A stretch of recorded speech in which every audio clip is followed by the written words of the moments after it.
My name is Laisul Hoque. I'm an artist. I was born in Bangladesh and I came to London in 2020. I have a new show in Nunnery Gallery, which is part of Beau Arts. So what book touched Laisul Hoque's creative work, despite not having been written with contemporary visual arts in mind? So the book that I want to share with you, it's Babu Bangladesh by Numair Atif Choudhury. We were like just starting our A-levels. We tried picking it up. We read it. Everything went over my head. Nothing stuck to me. And I read it throughout my trip in Bangladesh, throughout the experience of taking care of my father as I experienced the politics. Maybe it formed the show that I have right now, but hard to tell. He writes about Bangladesh. Bangladesh is in the name of the book, is the cover, but he wrote in English. Indeed, Numair Atif Choudhury wrote in English, and you will find out much more about this iconic book that should be read worldwide. It is a fantastic read, a meandering labyrinth in the Bangladeshi politics, but also in the mind of whoever tries to find the truth about society, economy, politics, and their entanglements with personal life. Stick around, because you will also find out about the exhibition that Laisul Hoque hinted about, The Ground Beneath Me, taking place currently in Beau Arts Nunnery Gallery. And this exhibition has a lot to do with the book. And don't forget, sign up to our Substack, Exhibitionistas Files, which is part of Art Thinkosaurus on Substack.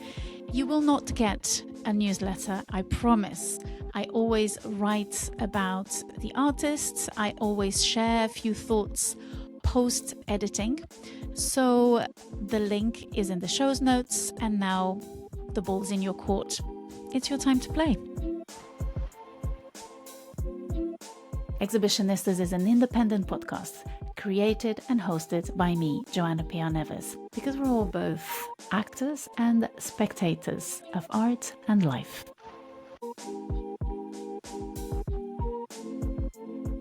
Hello, Exhibitionistas. Thank you so much for tuning in to another episode. This episode is an art book club. And just to remind you, I invite artists, curators, anyone involved in contemporary art, and ask them if there's a book, a very special book in their canon, their personal canon, that is not particularly connected to contemporary art or art in general, but that had an influence in their creative work nonetheless. And today I have a very special guest. I'm really chuffed to have a conversation with him. Hello, Laisul. Do you want to introduce yourself? But first of all, thank you so much. Welcome to the podcast. Thank you so much, Joanna, for having me. My name is Laisul Hoque. I'm an artist based in London. I was born in Bangladesh and I came to London in 2020. And since then, I've been practicing here. I have a new show that has just opened in Nunnery Gallery, which is part of Beau Arts, and it's running till the 12th of April. You said that you are from Bangladesh and you arrived in London at a very specific moment in time. I would even say in history, actually, which was the beginning of the pandemic. So you studied at Chelsea School of Art. How was it, making that move? Oh, sorry, did I say something wrong? I studied at St. Martin's. I wish I studied at Chelsea. St. Martin's. Why did I say Chelsea? I don't know. Anyway, Chelsea's pretty cool. Chelsea's pretty cool. Now that I think of it, I should have applied to Chelsea School of Art. What was I doing? Well, listen, regrets. Let's talk about them. So you arrived during the pandemic from Bangladesh. And can you tell us a little bit about that decision to come here? Because you have a very interesting background. So you started by being nudged towards engineering, and then you started thinking that might not be for me. Do you want to tell us a little bit about that context? Because I think it's always interesting to see how people kind of come into contemporary art, and we all arrive in this weird space from very different walks of life. The education structure in Bangladesh is very much geared towards STEM subjects. It's either you be a doctor or an engineer. The other option would be law, or like then also go into finance or accounting. And the structure, the National Education Board, everything is geared in a manner where you have these national exams and you sit for them, and it's score based and it's tiered based on how much you score in these exams. And the top tiers of it obviously goes to STEM focused subjects, and then the middle tier would go into commerce and finance, and the rest would go into humanities and whatnot. And students or young people often get very little autonomy in selecting or like choosing their pathway. And it's also society, it's what society values after I finish my O levels and A levels, which is secondary examination. I was naturally geared towards studying engineering, and I Because had you were a good student. I don't know. I bunked a lot of classes, and I had a I had a very difficult. If I have to describe my teenagehood, it would be I found it quite difficult, and Really, even academically, because I presumed you were a pretty good student, and that's why you were kind of driven to that particular kind of studies, engineering. in my perspective, I was a nuisance. I was a headache for everybody. I had a really I had a real difficult time. I gave my parents a hard time. I gave my teachers a hard time. And during that time, I knew that I always wanted to be an artist. I had a knack for like image making in terms of photography, but also drawing, but quite elementary level of understanding of what art is. What I found really interesting was during that period, which I found quite tumultuous, I found myself hiding a lot behind books. I found myself like losing myself in the world of fiction, nonfiction, literature. And that resulted me in being like, okay, I do enjoy reading. I don't enjoy studying engineering. Though there is right now, as an artist, there are a lot of transferable skills. It's so great as a curator to work with artists who come from science. But so you were saying that you kind of you chose otherwise, right? Yes, my university had a very good literature program that people who engage with arts and culture kind of respected, but outside, everybody hated anything creative. Um, and so I switched without telling my parents. I thought this would be a gateway into me ending up doing the things that I want to do or getting education closer to the things that I wanted to do. And soon after I finished my literature degree, I applied from my then dream school, which was Central St. Martin's. Things have changed a lot now. I know a little bit about the UK art scene, and maybe I wouldn't call it that right Maybe now. Chelsea, Probably not. Paris. None of the UL schools. I'm sorry. Would you still consider coming from abroad and not having a network here, or someone who would be, come straight from, I don't know, Nottingham or whatever, outside of London? Do you still think it's a good idea to enroll in a school and to have that experience if you want to go towards an artistic practice, or would you now think differently? I think it's important to get an arts education. It helped me a lot in understanding how I see the world, and I would have been a very different artist if I did not have any form of training regarding art. But Mm. given that most of the London schools, most of the UK, the like the ones that people gear towards going, are often structured in a way that will inevitably lead to disappointment because of capitalism, because of how much students are cramped into these spaces.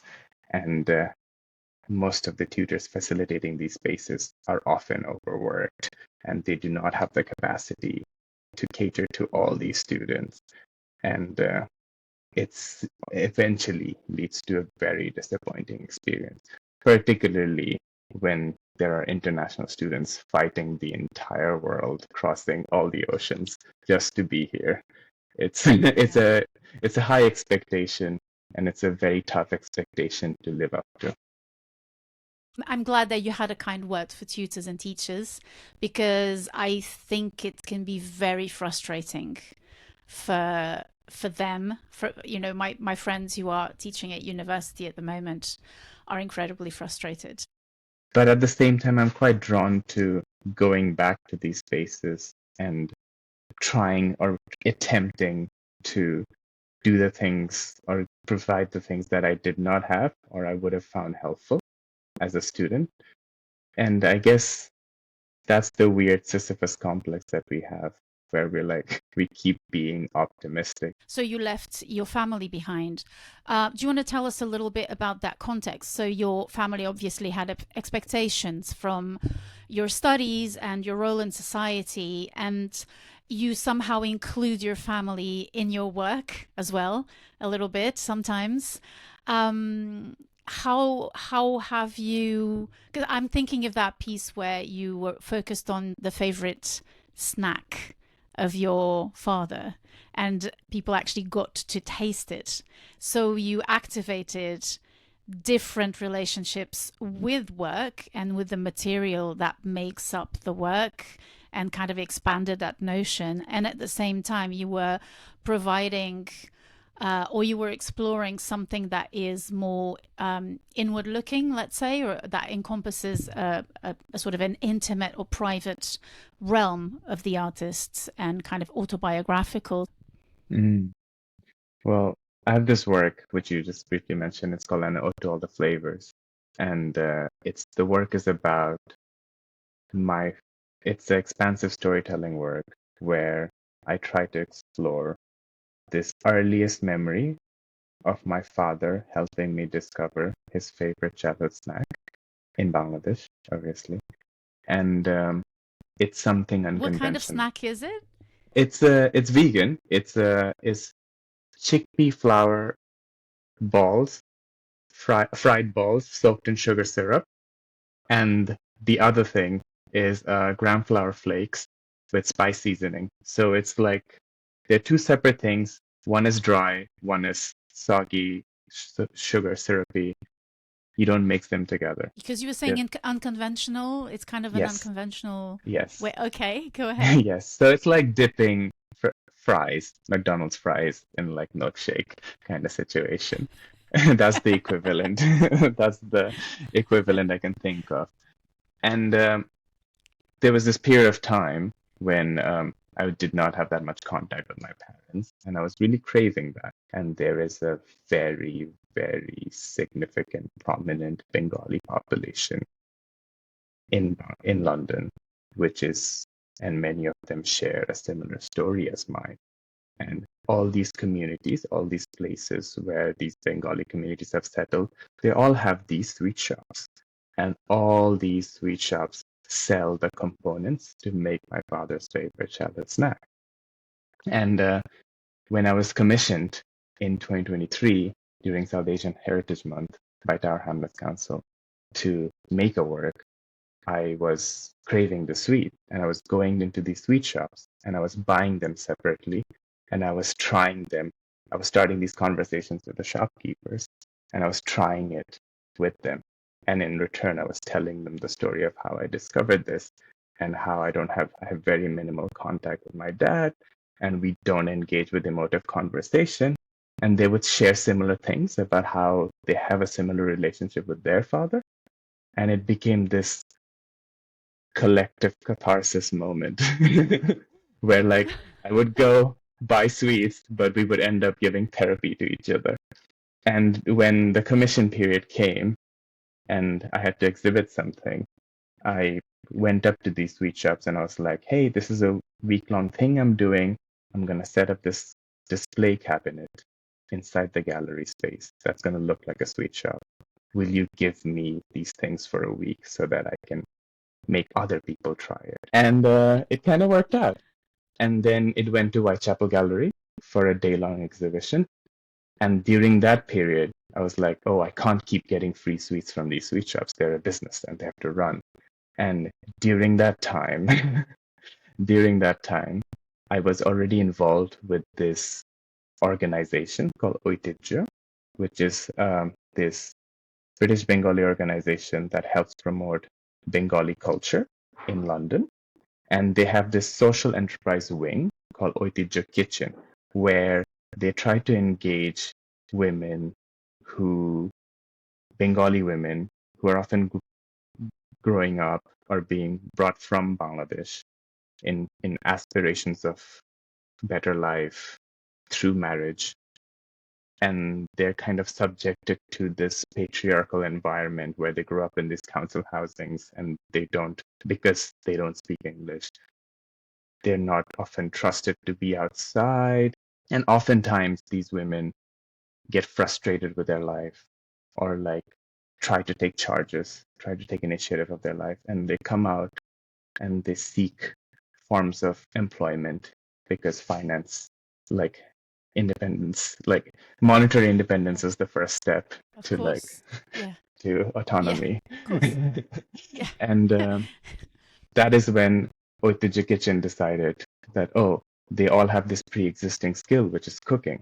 So maybe we can start this catering service. And they have this other wing which is Oitijjo, where they promote Bengali arts and culture, where they involve Bengali artists like me based in London. We run workshops, we run community engagement programs, we try to engage with them so that they build a sense of encouragement to like engage with the outside world, engage with London.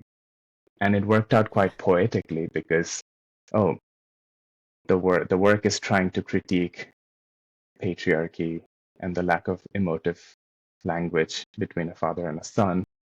But then this group of individuals who are entrenched or like subjected to confinement through patriarchy or patriarchal systems and trying to Socially. break free Yeah. from it, ends up learning how to make these sweets to present it so that they can so that people can come and start this conversation about how it is a problem.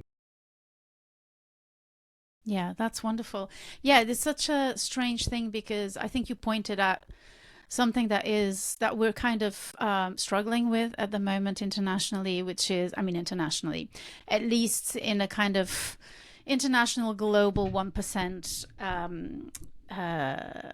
realm that rules us, which is that the patriarchy obviously affects women and also affects men, and there's a very strange entanglement there whereby then of course the way it affects each of the genders and all the genders in All the between genders, is going to be very specific to each gender actually.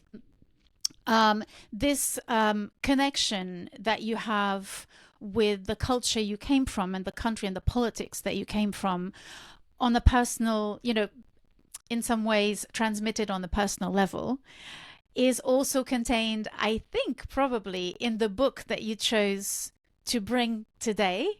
So, can you tell us what book that is? Of course. So the book that I want to share with you is this book. It's Babu Bangladesh by Numair Atif Choudhury, and it's published by HarperCollins. The book came out in 2019. The writer passed away in an accident in 2018.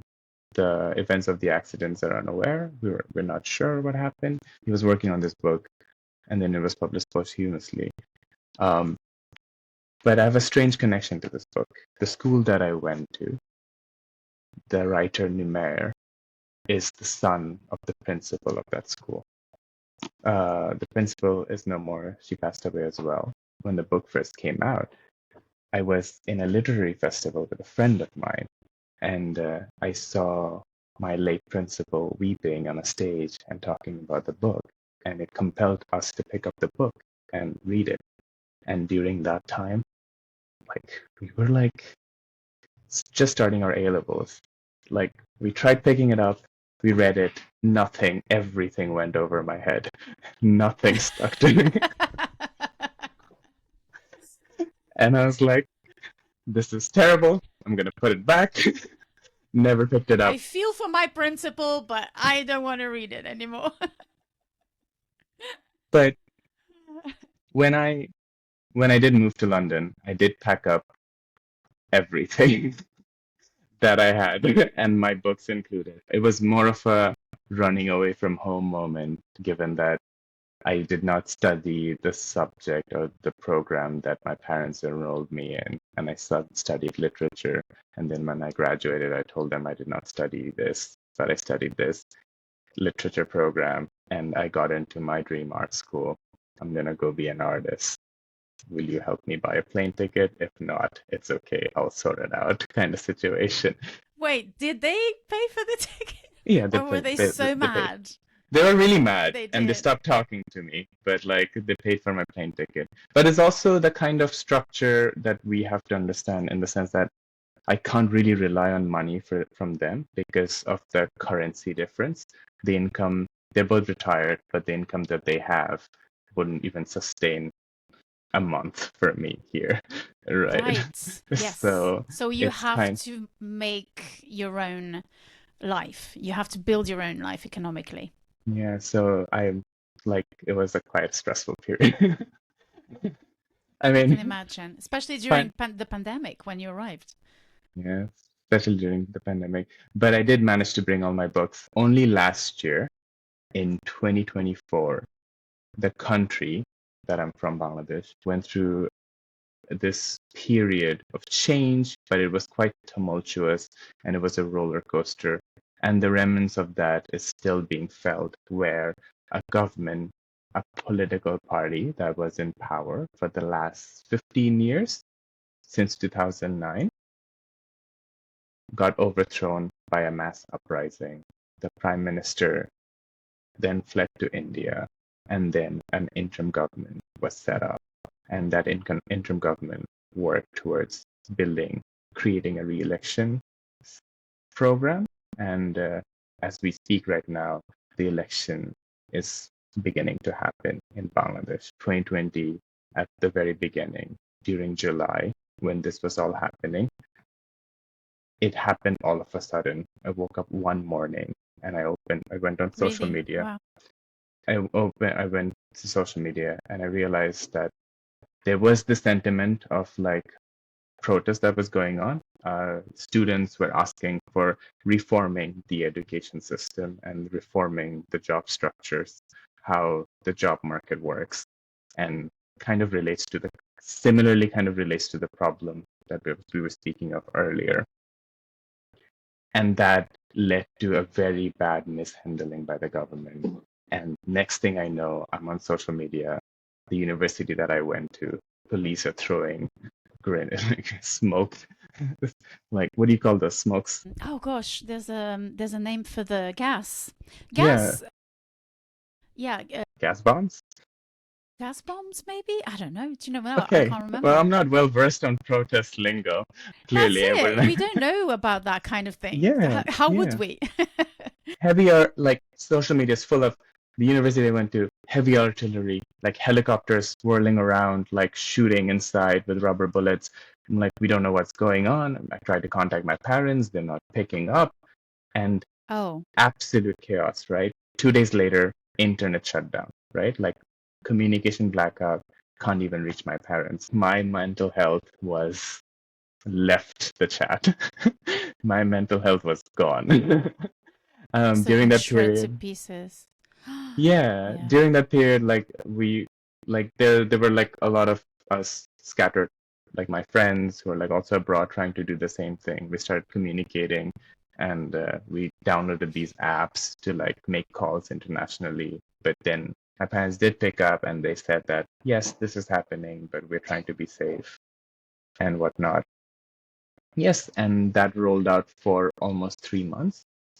July, August, late August is when the incident led to the Prime Minister going to India. During that time, I won the East London Art Prize, which is organized by Beaux Arts, and a part of that prize is Where a you have solo your show commission now. Yeah. where I have a Mm. show now. And it felt quite charged in the sense that, okay, we are we were a British colony, and also after the partition, it's India, Pakistan, and Bangladesh. And Bangladesh came out a lot later because it was a chunk of Pakistan, but we have colonial remnants. And because of the colonial remnants, I can speak in English. What do I do given that I have an opportunity to present something at the heart of the empire? And it felt quite overwhelming. Yeah, I was going to ask you, how did you feel? Because it's the weight of the responsibility. I always think of this sentence by James Joyce. Well, not James Joyce, but one of his characters. I think it's in Ulysses, but I'm not sure, where he says, history is a nightmare that I want to wake up from. And for me, it's that the weight of the conflicts that you feel as an individual, and at the same time that you want to kind of step away from to have a free life. But in there, you felt that you had to take on that sort of, I wouldn't say responsibility, but that inheritance, I guess.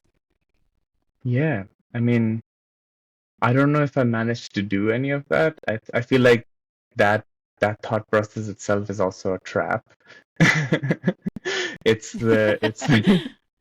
it's this you can never win. You can never Never. come out of it That's victorious. it. But during that time, my father got diagnosed with a critical illness, and I was called back home. My mom was like, I don't know if like I can handle this. This is too much. And I was like, okay, this is the first time ever I'm a full-time artist and I'm not bounded by a contract to support myself through a job. This is the only opportunity I will get to be fully available to you. So I dropped everything and I went back home. I took this out of my room. I was like, okay, this feels like it's relevant right now to read it. And Huh. and I read it throughout my trip in Bangladesh, throughout the experience of taking care of my father, as I experienced the politics. Maybe it formed the show that I have right now, but hard to tell. But what I realized while working on the show and reading this book is what Numair tried to do through this book was very difficult. And and I felt I felt like I was in a shoe, and I felt like I was trying to do the same thing. And I guess the book taught me or gave me clues into not making the same mistakes, if I'm to say that they're mistakes. Okay, that's really fascinating because so I downloaded the audiobook because it Mm. was going to be delivered too late, and we kind of decided to do this recording very quickly, and we were so efficient that I didn't have time to order the book and read it. But I did download the audiobook, and I started listening to it, and it's very different from what I expected. It Mm. has, for me, it's kind of like do you know W.G. Sebald? You know, the German writer who was based here in the UK. He wrote these books that are they're fiction, but they're also they're a sort of dramatization of inherited trauma because German, as you can imagine, died recently. He inherited a very heavy history, where they're the guilty parties, so that it's a very specific and a kind of inheritance. And the books he wrote were very much linked to real facts, but at the same time, there was this kind of flow of consciousness. For example, The Rings of Saturn is a walk in the beach. And so he describes what he's seeing. And suddenly, when he's describing, fish caught in a net all together, cramped up suddenly. And there's photos sometimes in the books. You think, oh, so he makes the reader work a lot. And I remember getting to that point and thinking, he cannot say it. I'm the one who has to think the connection he's making between those cramped up bodies and recent European history.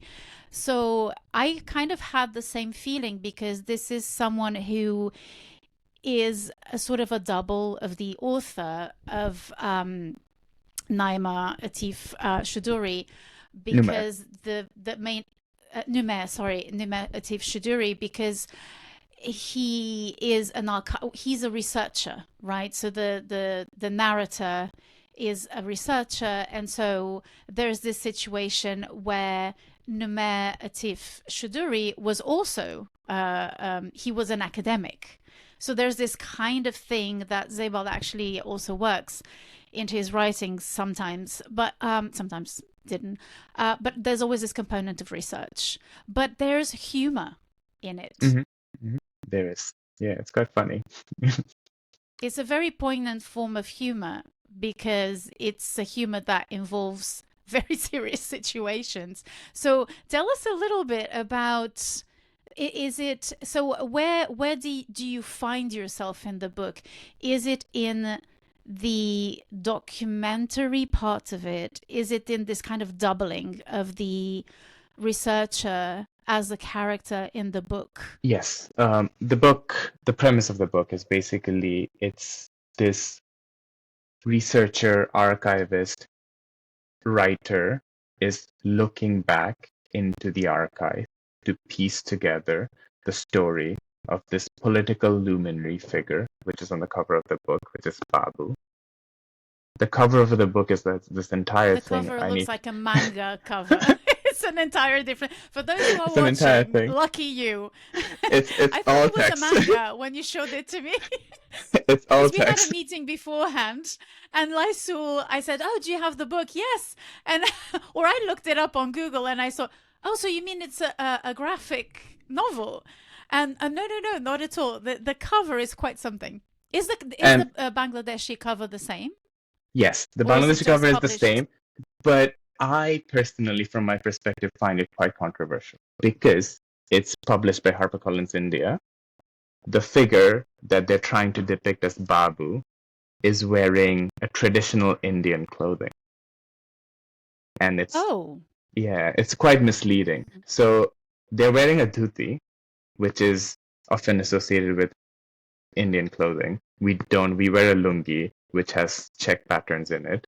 Um, it's it's depicting, it's again projecting an identity onto us that's somewhat not representational in my personal opinion.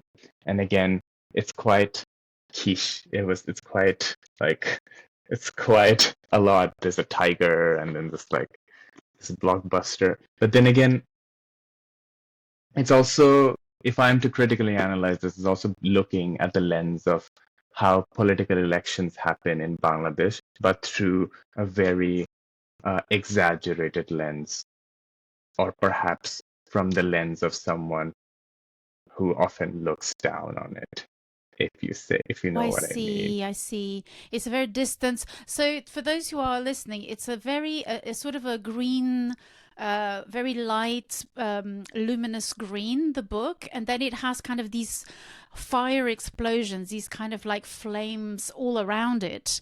There's the title in white letters, Babu Bangladesh, and then in the middle, and then you have the name of the author, same color, same type of letters, and then the letters are connote a little bit comic books, and then in the middle, you have a very comic book style character with no face, and who's just kind of emerging and jumping towards us or running, dressed in Indian attire, and behind him there's this face of a tiger, but you can't see the feature, you can't see the eyes and the nose, and you just have this kind of very orange, brown, very bright colors. And so everything feels quite, as you say, almost a caricature of what you would associate with that side of the world, although that side of the world is clearly not represented as being as Bangladeshi or, Bengali. So it's quite peculiar. So the cover was also, in a sense, a lead or a clue to me to like shape my exhibition, is because when I went back home, I found a lot of these family archives of my father. He took the photographs that he took during his student years and during his like early, like young adult life. And they present an image of him that is so foreign to me, an idea of him that Oh, yeah. I've never really encountered. It's quite mirroring of like how I am right now, but obviously of a different generation. Obviously, it's sepia toned and black and white. And I was like, if I am to put the cover of my show, it would be just that image or just those images. I would use them The to images, like those photographs. of my father's family archive.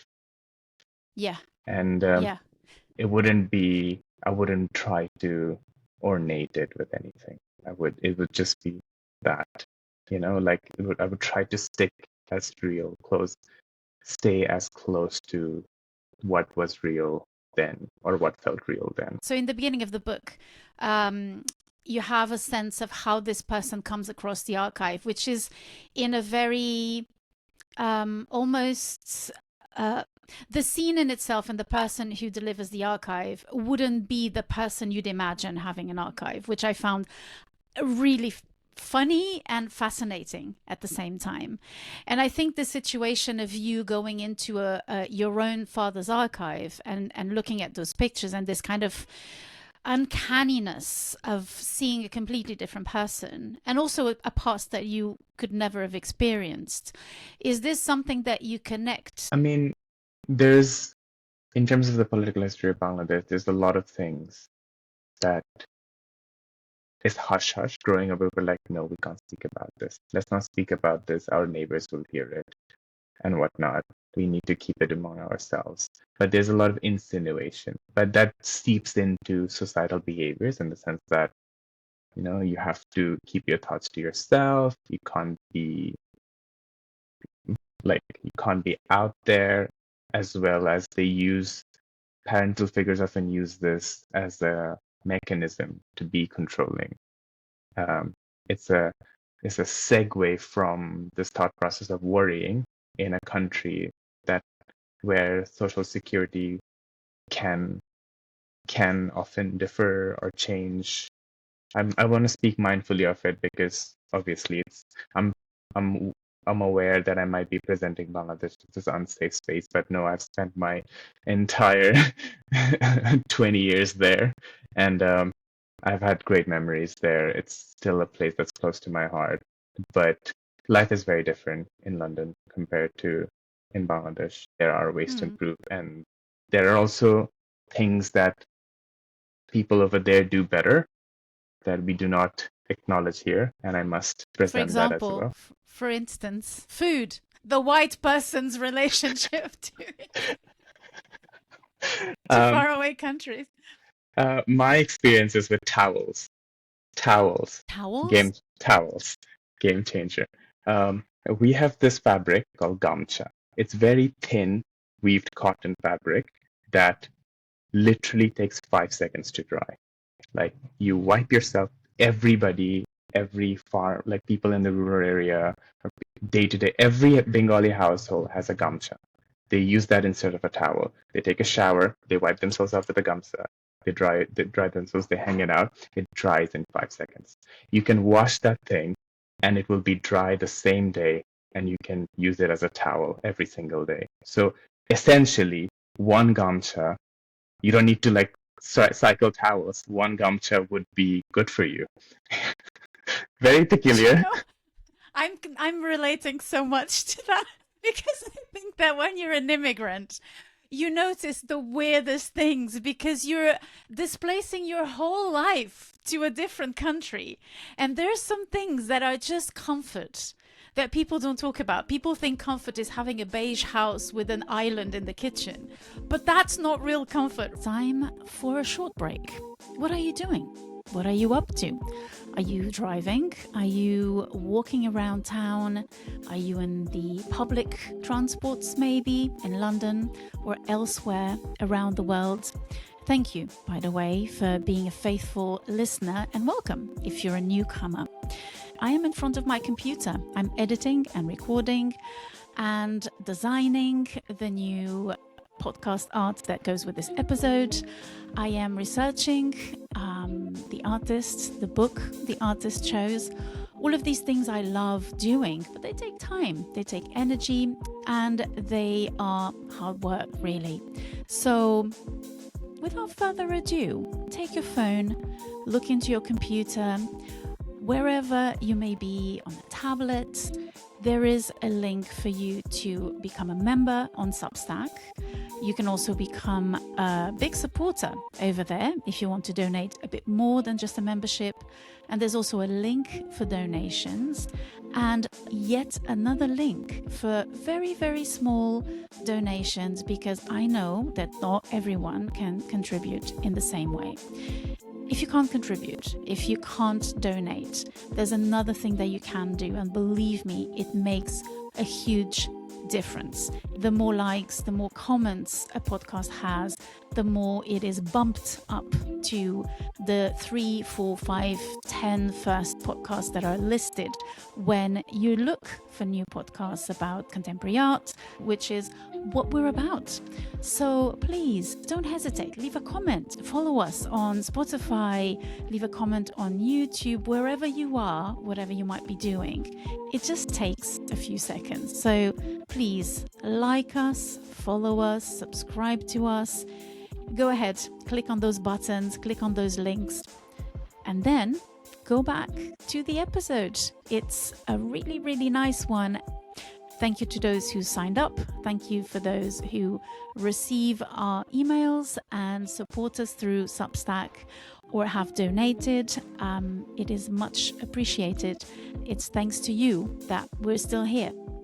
Coming back to the context of the book is told from the perspective of someone going through these archives and trying to jot down a biography of this political luminary figure, which is Babu.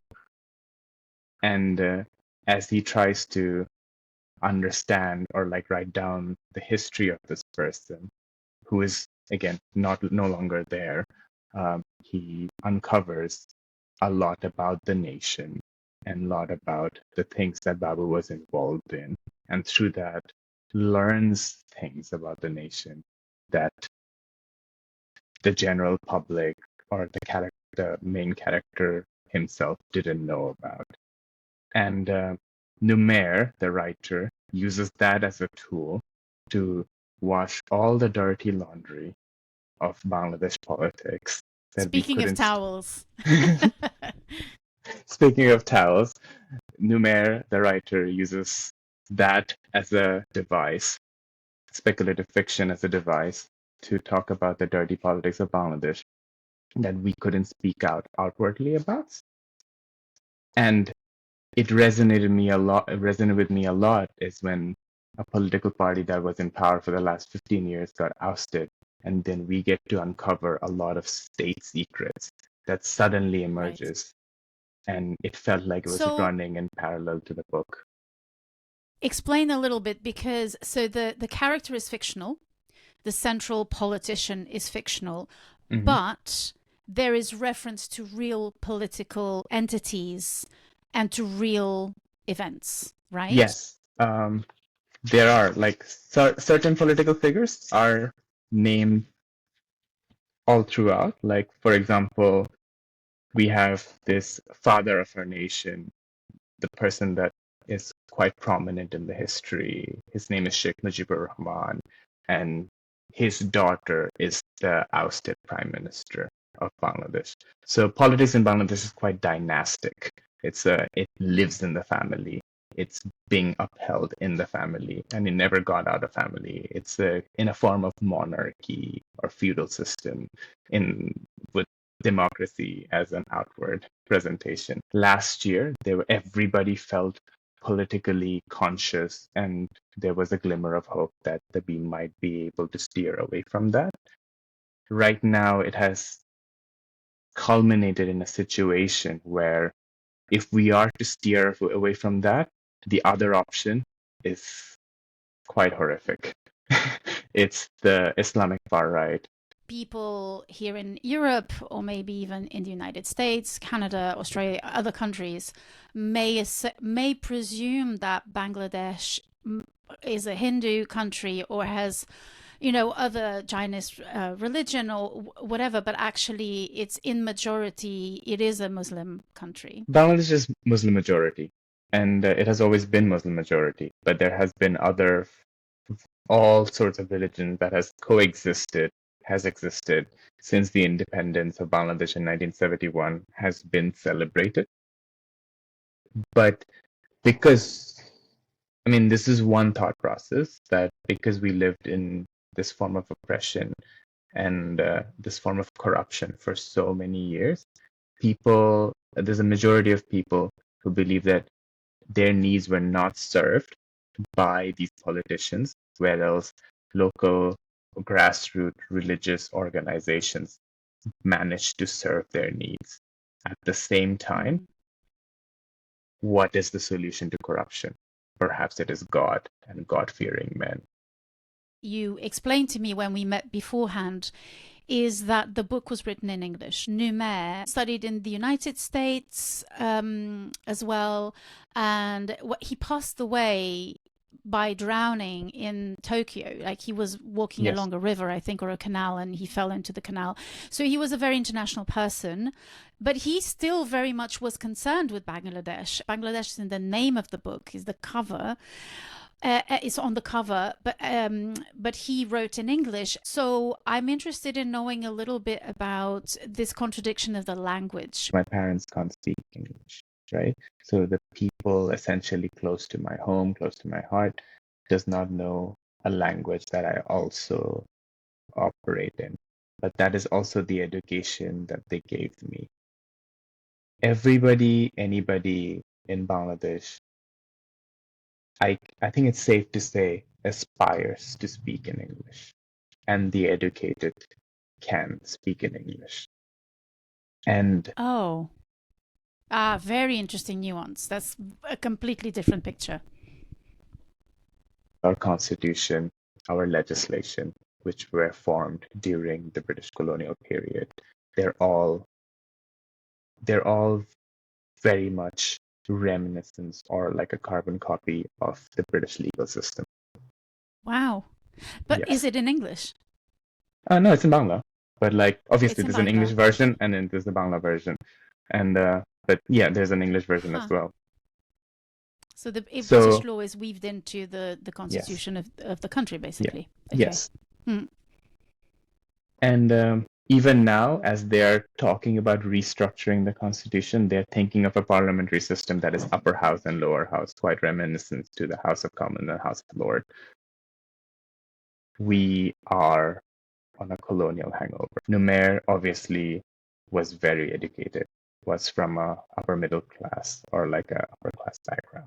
But the way the book functions, given that it is in English, is the specificities and certain conversations that Numair reveals in this book, perhaps given that this is in English, allows it to be a smokescreen from the local politicians that he was critiquing during that time. The biographer, so the character, talks about how difficult it is from the diaries, because he's reading the diaries of this person, how difficult it is to evaluate whether what's being said is true, if it corresponds really to the reality of the person, to what extent it mirrors the desires more than the realities.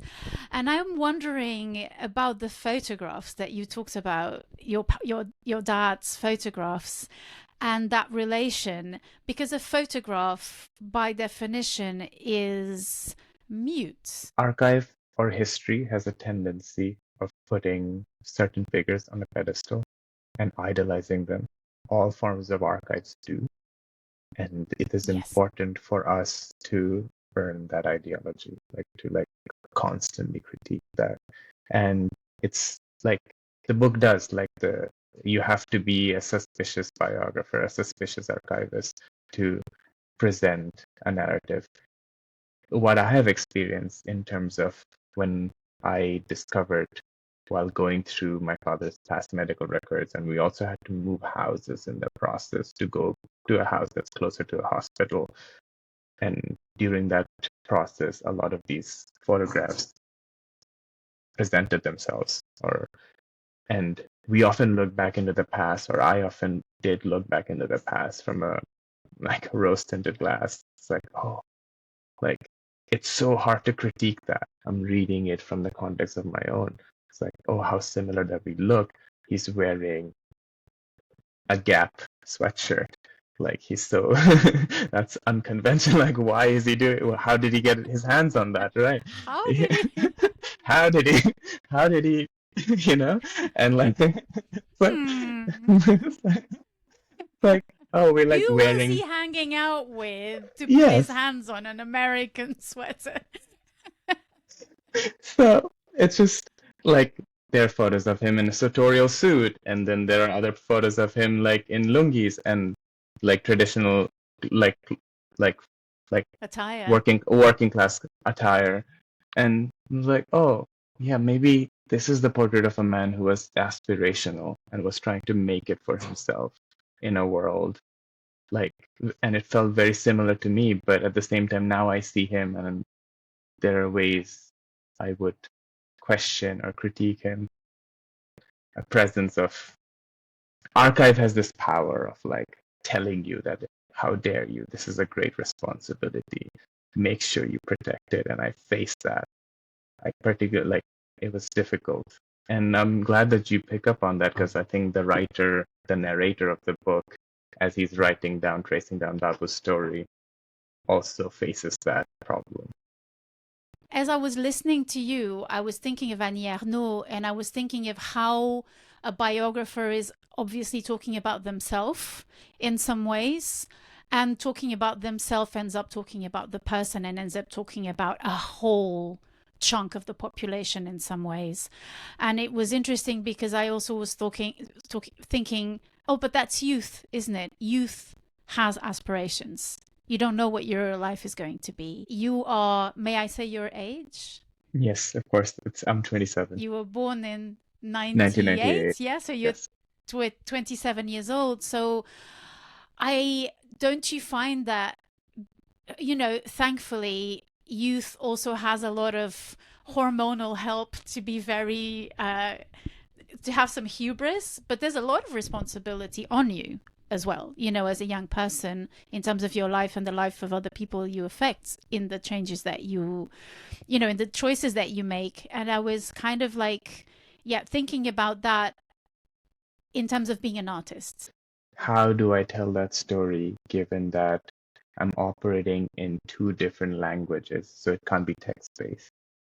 If I am communicating in one particular language, I lose a whole set of audience. And if I communicate in the other language, I lose the other side of the audience.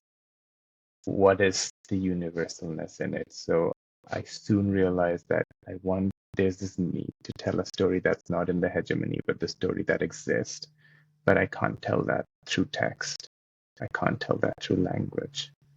And I can't also tell that through just simple images, because images, again, as we discussed earlier, as viewers, we often project our meaning into these images, but images at the end of the day are mute.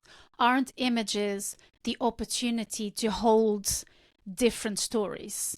I guess the images are what should be prevalent, and what characterizes images is the ambivalence that they, to say the least, that they might have. Does that make sense? Yeah, it does make sense.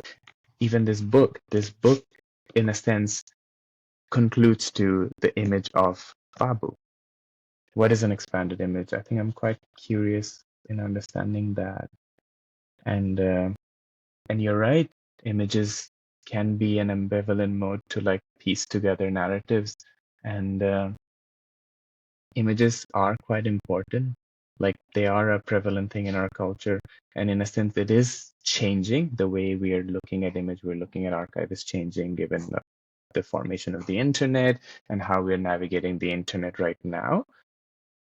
But one thing that I realized throughout my time in making this show, while reading through the book, and while taking care of my father, I realized that, oh, there was this whole practice of taking photographs, printing it, developing it, printing it, putting it in a family album, right? But that's quite coded to a specific timeline and a generation. And before this, we don't have photographs in our family archives. We have letters from our grandparents, like exchanges of letters. So before this, we were in a society where our memory lacked image and was text based only. And at some point, that text got replaced with images. And then at some point, those images end. And all I have in my family archive, tucked away in that same container, are medical records, x rays, CT scans, Yeah. doctor's reports, countless doctor's reports, right? Because those were the only physical entities there is. There were images, but those images are locked away in corrupted hard drives or in an iCloud that we don't have access to. And Yeah.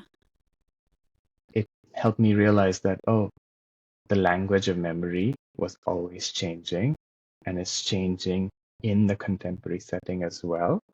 But it's in a form, the language is in a form which I don't really understand. Hmm. And I don't think I will understand. Maybe my next generation will make sense of. In the work that you're presenting currently, as someone who's excluded twice from the narrative, which is something that is too close to your experience now, which is your father's illness and the proximity with someone who is an elder, who is touched by something that makes them fragile and vulnerable. And then you have the situation of a past that is represented by a language that is not yours anymore as well, because printed photographs had a language that digital photographs don't. They're completely different ways of taking pictures. So I wonder where you, as a 27-year-old, as the artist, as the archivist, do you feel that you're not at all in the image and you are more on the other side of the person who's managing the images? Hmm. Let me respond. My response to this question might be quite complicated, and I apologize in advance for that.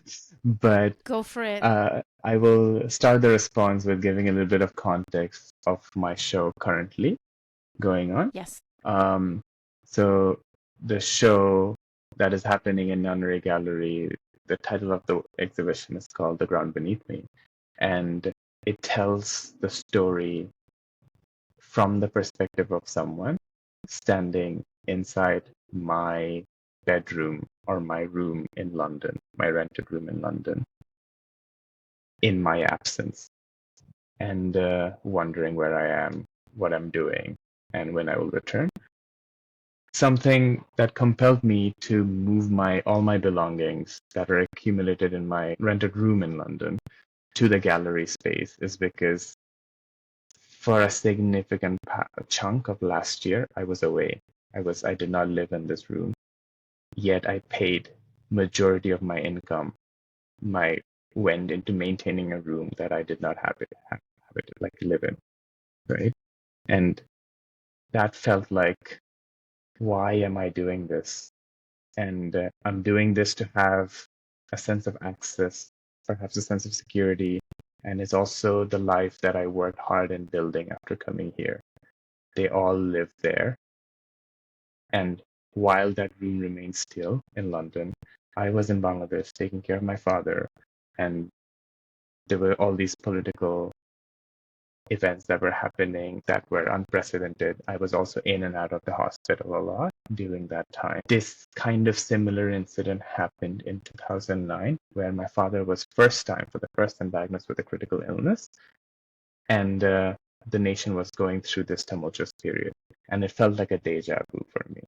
And it was activated by visiting the medical records because we needed to like for his illness. The year was 2009 when the political party that has recently been ousted first came into power.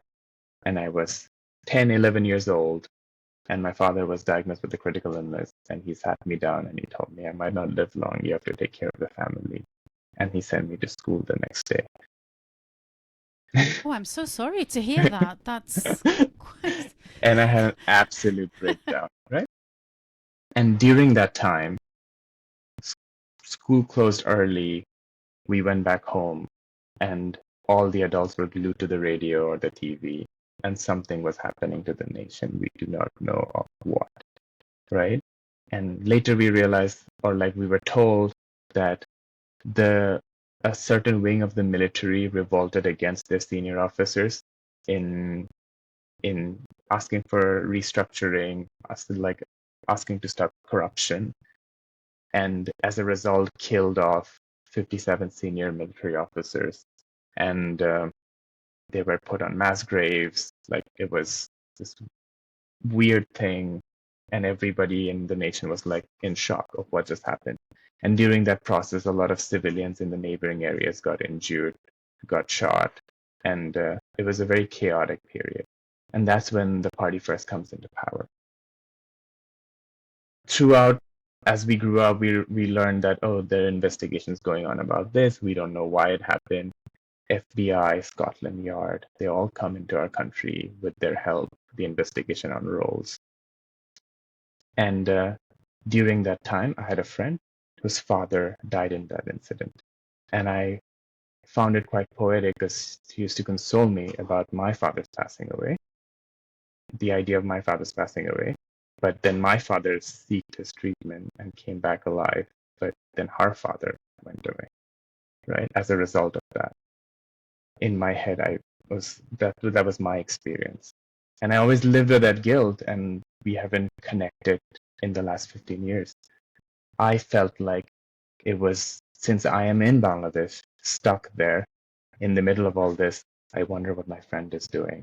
So I try to find her, and I managed to find her, and I reach out to her. And I use those medical documents as a gateway into starting the conversation of where she was during that period of time and what actually happened from her perspective.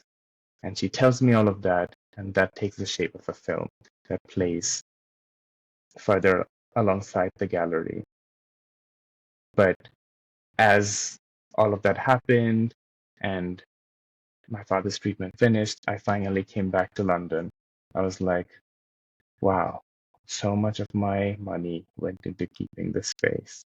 And I guess my plants are still alive. So somebody has been coming in and watering my plants. I wonder the person who was watering my plants knew what I just went through. I wonder where the notion of care comes into this this setup that you have in the exhibition, and also if that's perceived by the spectator, if it's something that is important to you to be perceived. I've noticed that it's been like 4 days, but I've noticed that I had these sticky notes that were in my room, and there was this cup full of pencils, and people started writing notes on the sticky notes and leaving them there. And no, yeah, really? and they started writing these messages and like left them there. And today, when I went to the gallery to pick up my book, I noticed them. There's a tradition in the UK of people showing their rooms or doing things with their belongings. You have Michael Landy, who destroyed all his belongings. Breakdown is such a good reference. Yes. Breakdown. Yeah, I quite like Michael Landy's reference of Breakdown because it was an Art Angel commission where Yes. the Selfridges building, that's what is Selfridges right now. It was on the process of becoming Selfridges, but that's where the Art Angel commission took place, where he So Selfridges, for those who are not in the UK, is this big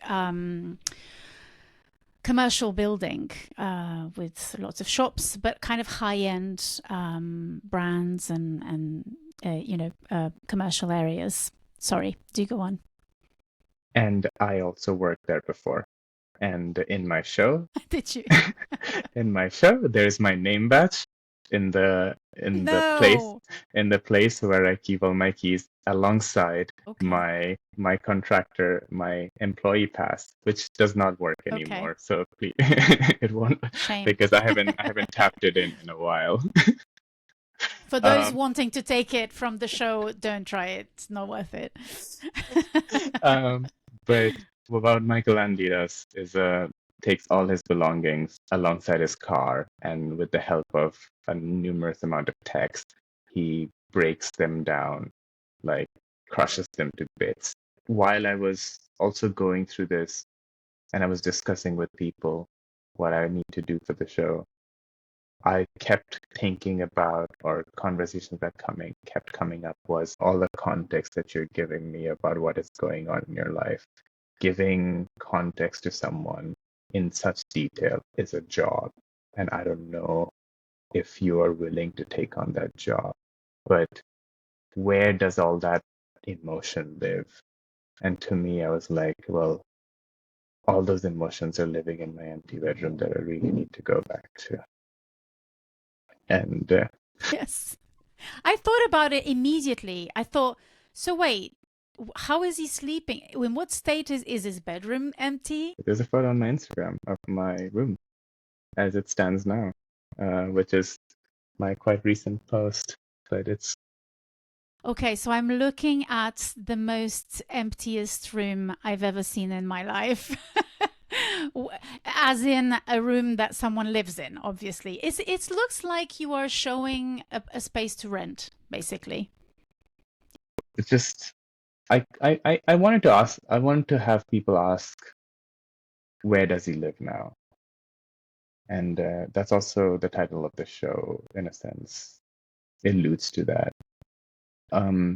I also wanted to show, well, like if I'm to represent a Bengali person, Bangladeshi person in this contemporary scene, what best way to represent it than to show how they live or how they have lived? And it's all there.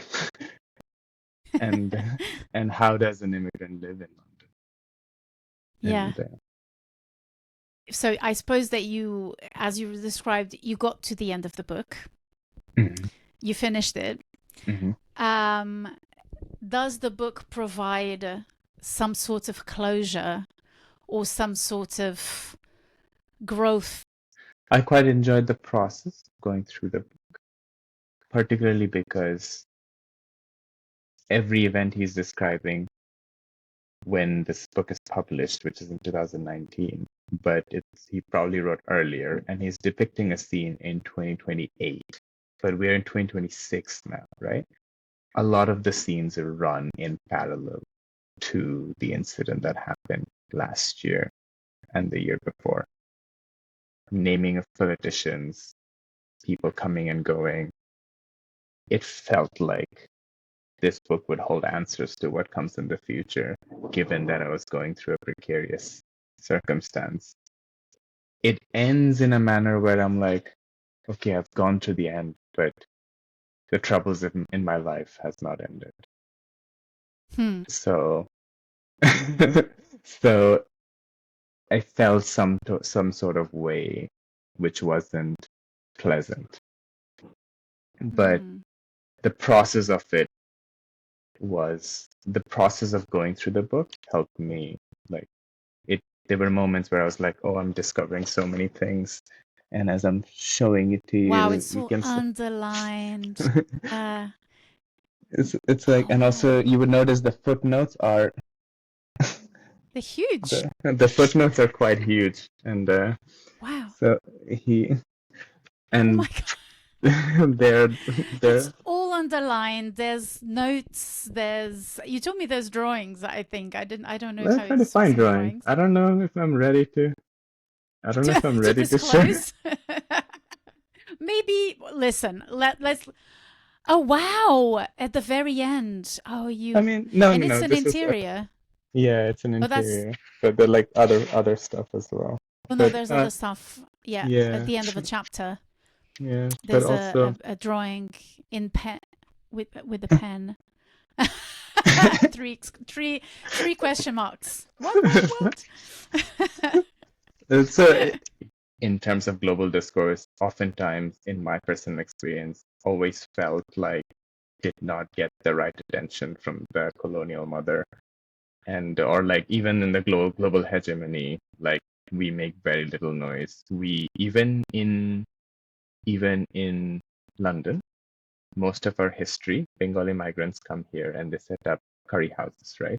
Majority of the curry houses are by Bengali immigrants, but they are marketed as authentic Indian cuisine. Indian So food. Yeah. we're not trying to present it as authentic Bengali cuisine. We're not putting out our identity.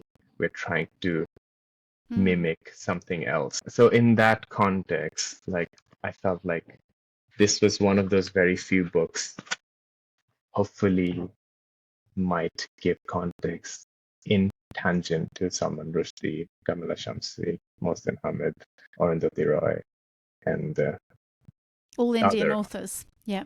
Indian Pakistani authors. Yeah. Pakistani. And can a work of art really give you answers, even if it's very accurate in regards to predicting the future? This hits close to home in the sense that Sorry. no, and it's a quite poignant question in the sense that a lot of writers, a lot of artists often get asked, like, okay, what's the solution?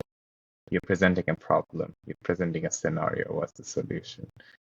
And the reason why also I felt, I guess, because the book concludes in a way that doesn't give me answers. But that being said, it's quite dangerous to then we move into the realm of shamanism, soothsayers, and sane figures, right? We don't have the answer. And I don't know why we are expected to have the answers just because we are. And I hope the answer comes in unison. And I hope it's not an answer. I hope it's recognizing the sign of times, recognizing the way we live, the recognizing our current life and being like, no. Having enough people experience it might generate empathy for change. Yeah. Yeah. Because one of the questions I wanted to ask you is, are you very aware of the fact that your exhibition is going to be perceived and experienced from very different perspectives, that your spectators are not, a sort of monolith? I don't know if I'm allowed to share this, but I think it's okay if I don't name anybody. And if this person ends up listening to it, I have a lot of respect for you. But when the show opened, the show in the middle of my room is a cardboard lampshade, which is the architectural mock-up of the General Assembly Hall of Bangladesh. There are 350 seats, and they represent 350 demographic, 350 members of parliament that represent various different quotas, various different shapes and forms. It's quite iconic. It's quite egalitarian. It was very utopian, even in its design. I've never been inside that building. I've never been inside that building. For a long period of time, we were not allowed to. And then I saw on social media last year, people stormed inside that building. A part of me was like, oh, I wish I was there to see what was inside it. It's been gatekept from us for so long. And then when I came to London, I met a curator who's doing a South Asia major exhibition in one of the biggest London institutions. And I heard that I'm from Bangladesh and was like, oh, I recently visited Bangladesh and I got a tour of the National Parliament building and started showing me these photos. And I'm like, wow, I have spent 20 years of my life and I've walked outside. I've gone countless times past that building countless times, and I've never stepped in. and this person who doesn't even live there gets to stand in the middle of it and witness it all.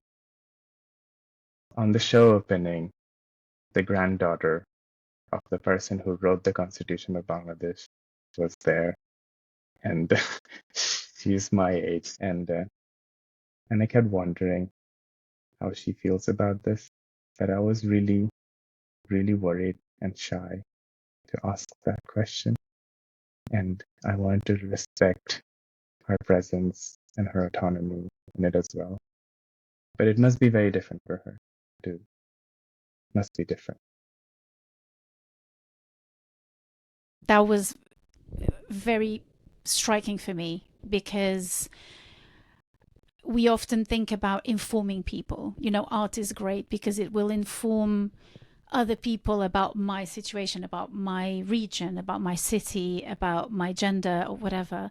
And actually, what I found incredibly moving is that what it sent you back to, this question, is how you share a history with people who are perceiving it in a way that may be very difficult to fathom, you know, from another standpoint. I'm currently experiencing something very similar in an exhibition of mine, so it kind of touched me deeply. You So want to share with thanks. me a bit about that? I Oh, would love to hear it. very quickly, it's an exhibition that I curated it's a solo exhibition of a Portuguese second generation born in France from the Portuguese diaspora, because Portugal had 1 million people fleeing the country during the dictatorship that ended in 1974. So this is late 60s immigration. Her father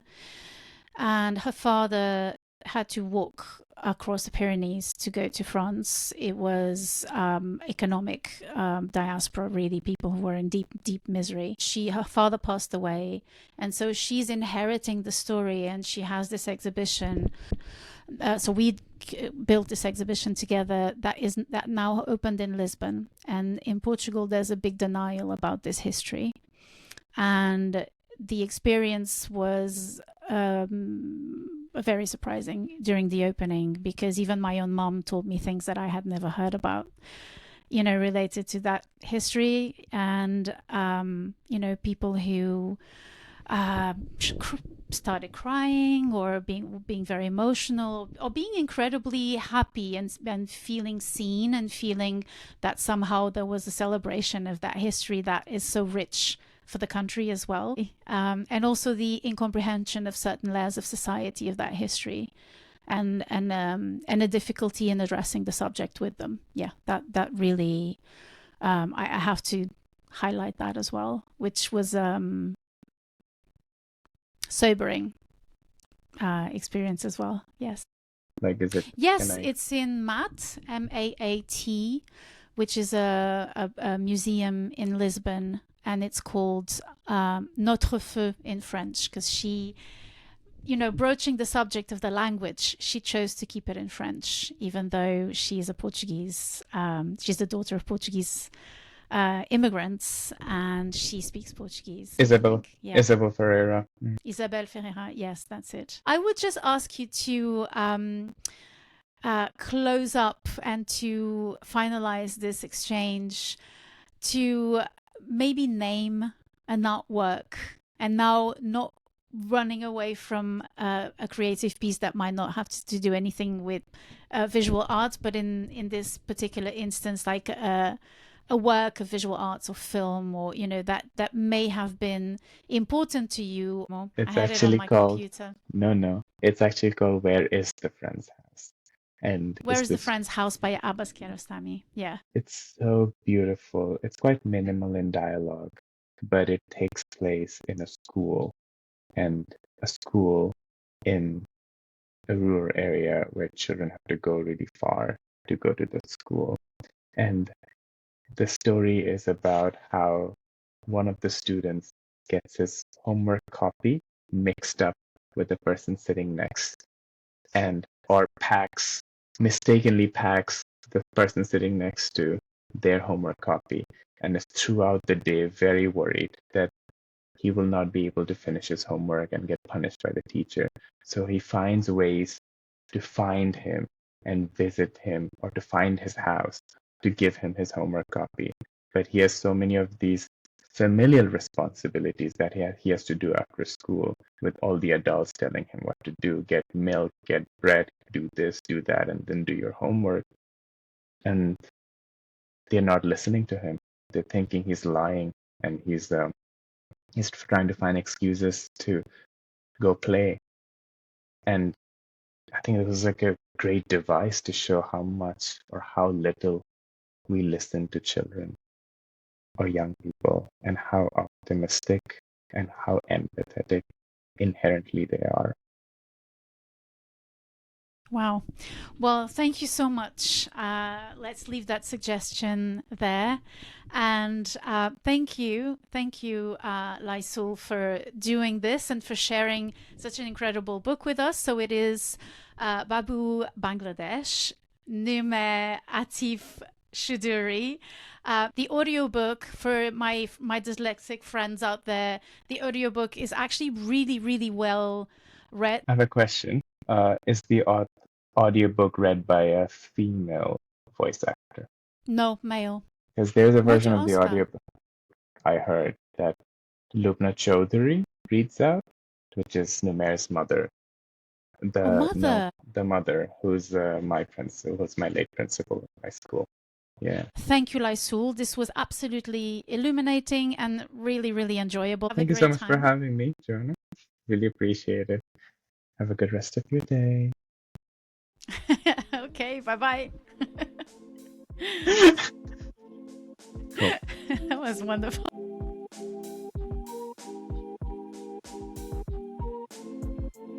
Exhibitionistas is an independent podcast created and hosted by me, Joana P. Neves, because we're all both actors and spectators of art and life.